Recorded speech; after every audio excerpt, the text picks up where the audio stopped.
Hey guys, আসসালামু আলাইকুম। তো আমি লালু মিয়া ব্যাক আবারও আমার চ্যানেলে। তো তোমরা যারা এইরকম নতুন নতুন কার্টুনগুলো দেখতে চাও তারা সবাই আমার চ্যানেলটাকে অবশ্যই সাবস্ক্রাইব করে রাখো এরকম কার্টুন ভিডিওগুলো প্রতিনিয়ত পাওয়ার জন্য।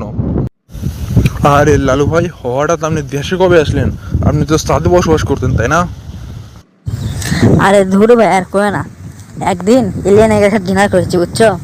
তা ডিনার করতে করতে ওরা এখন খাচ্ছে ওগুলা গাছের ডালপালা কি বালজান নাকি, ওগুলো খায় ওরা শাক সবজি হিসেবে। তা খাচ্ছে, ভালো কথা, খাক, আমি কিছু বলিনি। তো লাস্ট টাইমে আমার যেই গরুর গোবর, তা আমি বলছি যে এই গরুর গোবর খাওয়া তো ব্যান করা উচিত। রে আর কয়ে না ভাই। তারপরে ওরাও মনে করে তো বাংলাদেশের মানুষের মতন আন্দোলন করা শুরু করে দিছে। থাক, আর হলো না আমার চাদর। আরে লালু ভাই, আপনি তো দেখেছি যে কোনো জায়গাতে শান্তি নাই। এই বাংলাদেশের মানুষই হচ্ছে ভাই, বলবে না তো কিছু হতে না হতে আন্দোলন শুরু করে। আমার তো মনে হয় এই বাংলাদেশের আন্দোলনের ভিডিও দেখছে এলিয়েনেরা, নাহলে ওরা কই থেকে এলে আন্দোলন করা শিখবে? আপনি কোন তো ভাই, আপনি বাইরের দেশে আসলেন, চাঁদে আসলেন, কত শান্তি আসলো দেশরাত, আর এখন কখন যে কোনো আন্দোলন ফিরা শুরু হয় মাথামতি ঘুরতেছে। আর আপনারা তো বাংলাদেশ পুলিশ র্যাব যত আছে সবাই তো আপনারা খুঁজিচ্ছে ভাই, বাইরে যান, বাড়ান না।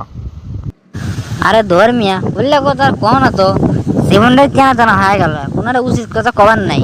কয়েকদিন আগে তো সেরা শূন্য বাংলাদেশের আন্দোলন হয়ে গেল এই শিক্ষামন্ত্রী গিয়ে। তো বাংলাদেশের মানুষের সাহস হয়ে গেছে, বুঝছো?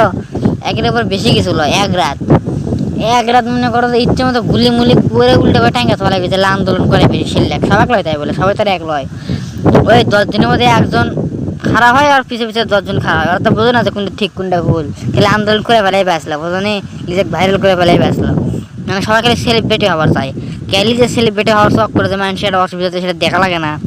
আমার কি দোষ আসলো? আমি কি কারো কাছে যাচ্ছি না, কোনো খারাপ করেছি না? আমি তো আমার মন থেকেছি না, আমাকে আর দেশ ছাড়া করালো। সেটা উঠে গিয়ে উঠে কয়েক বছর থাকনু, সেটাও আবার আমাকে দেশ ছাড়া করালো। সোলবেলা কান দিচ্ছে না, ওটা যারা ঘরে ঘরে আমার সোলবেলা আসলো, তোমার তো সবাই সেটা জানোই। আরে ভাই, বললে বাদ দেন, আপাতত লুকে থাকার কোনো সিচুয়েশন দেখেন বা কোনো জায়গা দেখেন, অথবা নাম টাম গোপন করে দিলে হোটেল থাকা যায়, তাই কোনো একটা হোটেলত যে আপাতত বাসা ভাড়া থাকেন। আমার বাড়িতে থাকাও তো আপনি পক্ষে মনে করেন যে সুবিধার লয়। আপনার সিম চালু হচ্ছে, এটা পুলিশ জানাই পেয়েছেন, মনে করেন যে কখন যে কোন নিন্দা এসে ধরে, আর কোনো নিন্দাই নেই ভাই। এটা কোনো সেফ কোনো জায়গায় যান, যাই লুকে থাকেন, যাই হোক আর যাই হোক, এলে দিয়ে পাশে থাকেন। তারপরে দেখিচ্ছি আপনার থেকে এলে কেস টেস কেমনি সরান চাই, টাকাটুকু তো খরচ হবেই, সেলে বিষয় করে দিচ্ছি আমরা। আর আপনি হলে সেভে থাকেন কটা দিন। ওকে, বাই।